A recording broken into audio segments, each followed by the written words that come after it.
In this next 60 seconds, I'm gonna explain JobTread and AI using the AI connector. So if you go into Claude, ChatGPT, or your favorite AI tool, you can go to your connectors and actually sync up your JobTread account. Now, as soon as that's synced up, why is it such a game changer? Well, you can simply prompt it to create you things like a bathroom remodel budget to do your AI estimating for you.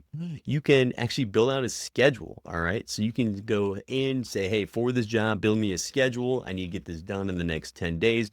These are the different things that make up the schedule in this order. It'll actually go in there and build out the schedule for you. Now, selection's an area that I know a lot of people struggle with because, hey, there's a million different options and everybody does it differently. Well, hey, simply tell it to, hey, go into Home Depot using the global catalog with the images and all updated pricing and add in these three options for the customer.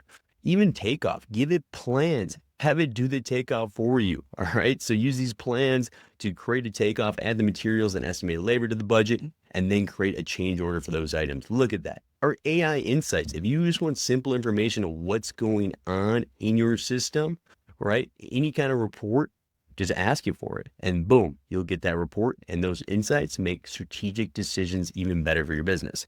Now, remember, if you're new or you are looking for different ways to use this connector, go to our prompt Bible. All right. You can see the URL right up here. Go to that. I'll put it in the description of the video as well. But we have 70 copy and paste prompts. Now, these prompts are all the prompts that we've actually used to get the best results for us and our clients. All right. So our Claude went in, looked at the memory, knowledge, everything like that, that produced the best output and put it in copy and paste prompts for you guys to maximize JobTread and your favorite AI tool using the AI connector. All right, guys. Remember, better starts now, but you had to start now.